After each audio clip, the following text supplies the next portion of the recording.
1, which is due in at the end of March. Task 3 we'll have a look at, and task 4 today. Sorry, 2, task 3 and 2 today. And you'll get a chance to have a go at them, hopefully. Task 3, basic algebra. I can't overemphasize the importance of these basic algebra skills like simplifying, expanding, factorizing, and I'll remind you of some of those skills in a minute. But this first task is about that. I wanted to draw your attention to this bit, which is where the exercises are that will help you go through this. On the website, you'll see solutions to lots of the exercises in the Maths at Lowestoft College website. So you can have a look at some of these questions in there. This particular exercise 22, look, is a useful one. The required questions that I was going to ask you to do before I gave out the assignment, well, because of the time we've lost, I won't worry about those. But this means to you the important ones that will really help you to answer the questions. Okay? If you've forgotten or you've not made a note of where these websites are, these are them. So this first one is the BTEC website. And the second one is the solutions to the maths problems in the textbook. Okay, so those exercises will allow you to do these tasks, hopefully. But what I want to do now is just to focus on some examples of these, and to get us back into the swing of what we've been doing before. These basic rules of algebra: expanding, simplifying, and factorizing. Algebraic expressions. An expression is something that has no solution to it. For example, it's just a statement, an algebraic statement. 3 lots of a number, we don't know what that number is, plus 6 lots of another number, y, is an algebraic expression. 3 lots of one number plus 6 lots of another number. If I had to represent the perimeter of some rectangle with width x and length y, the perimeter would be given by the expression what? What would I write for the expression for the perimeter of that shape? 2x plus 2y. 2 lots of x plus 2 lots of y. I can't go any further with that at the moment, so that's just an algebraic expression that tells us how to find the perimeter of that shape. If I then add to that equals 10, for example, then it now becomes an equation. So an expression is something that you've just some statement. And if we've got this expression, we then often want to try and simplify it by collecting like terms, expanding and factorizing, all those sorts of things. So let's look at some examples.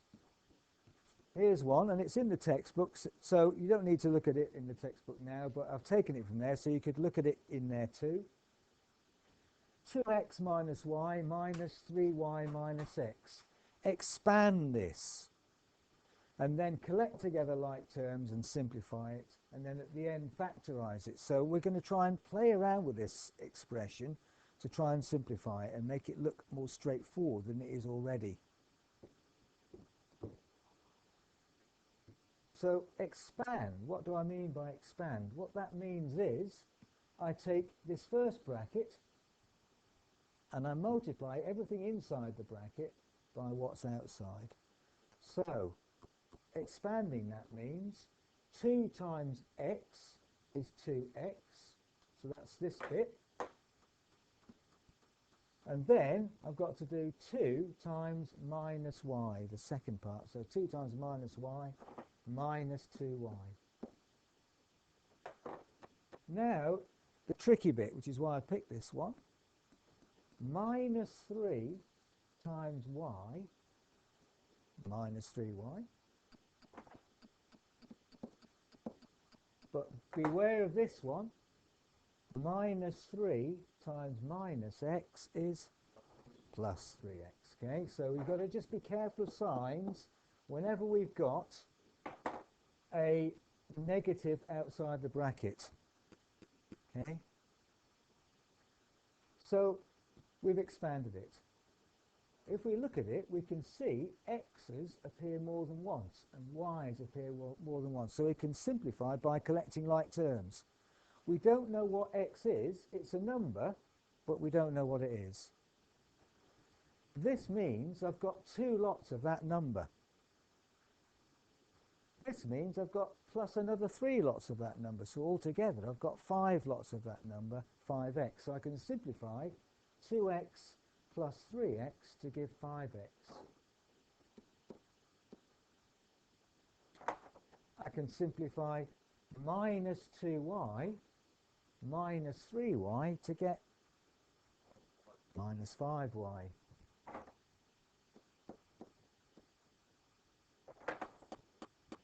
So I've simplified it. I think you'll agree that 5x minus 5y is a lot more straightforward than that. Okay?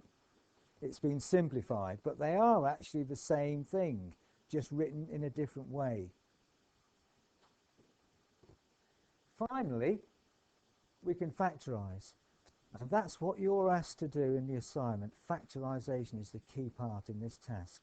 So what does factorization mean? It means remove from a bracket something that's common to both of these terms. So if there's 3 terms, I'm looking for something that's common to all 3 terms and so on. But in this one, 5 is common to both. So I can take a 5 outside the bracket. So I start the bracket, and then I ask myself the question, what have I got to times the 5 by to get back to 5x? Answer, x. And then I say, what have I got to times this 5 by to get back to minus 5y? Yeah, but minus it, so minus y, okay? Minus y. Now, when you do these in the task, you'll know you've got it right if you do this next step. So you can be confident that before you hand it to me, it's correct. Because what I always do at this point is to expand back out again this expression and see if I get back to there again. 5 times x, multiplying out the bracket, expanding it, 5 times x gets back to the 5x. 5 times minus y gets me back my minus 5y. So when you think you've factorized it, expand back out again to check you get back to the original. Okay? Expanding the original expression so that we can then collect together like terms and get that. Once we've got like terms, we might try and factorize it. So that's the sort of steps we follow. Any questions? Let's look at this example now. Okay. Again, taken from the text. So we're going to do the same thing. We're going to expand it and then simplify it by collecting like terms and then try and factorize if we can. Look for like terms. In this particular example, though, look, we've got one bracket multiplied by another bracket. And now what we have to do is multiply everything in this one by everything in that one. So what I do when I do this is I take the first term in the first bracket and multiply that by both of the things in the second bracket. And then I take the second term and multiply that by both the terms in the second bracket. And that same logic would follow however many terms there were in there. The bottom line is you've got to multiply both of the terms in here by both of the terms in there. However you do it, it's up to you, but make sure you don't miss a step, so be logical about it. So what I would do is I'd go a times a gives a squared, good, a squared. Not 2a, a squared, a times itself squared. So that's that one done. Then I'm going to do a times 2b gives 2ba or 2ab. Both of those are correct, 2ab or 2ba, but conventionally we tend to write letters in alphabetical order. So 2ab would be a better way to write it. So that's, I've done the first term now, multiplied by both of those. So now I take the second term in the first bracket, the b, and multiply that by the first term, a. What's b times a? ab, in alphabetical order. And then finally, b times 2b gives 2b squared. Okay, 2 times b, 2b squared. So I've multiplied out those brackets. Okay.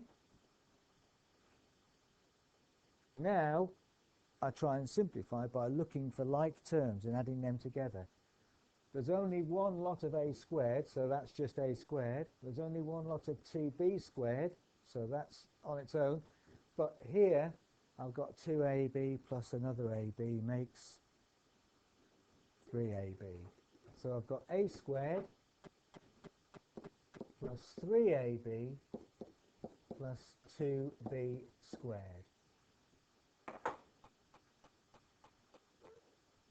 Now I'm going to try and factorize. I'm looking for now something that's common to all three. Is there anything that's common to all three? A is in this one and this one, but not in this one. So is there something that's common to all three? No. So I can't factorize all three terms. I can partially factorize. I can say, well, actually, I've got an a in both of these, so let's factorize these and then leave that one on its own. So I could go a in 2. So what have I got to multiply a by to get back to that? Right, plus, what would I multiply a by to get 3ab? 3b plus 2b squared. I could do that. Or I could take a b out and factorize this bit here. And that might be something you'd want to do. So you don't always have to factorize fully, you know, the whole thing. You can partially factorize. It all depends on what you want to do next. These skills are a bit isolated here. They don't really become obvious while you're doing it until you move on to more complex maths, because then you might say, well, now that looks like something else, so that's worth factorizing. But more on that maybe later on. You'll see how that would work or may be helpful. At the moment, we're just practicing the skills.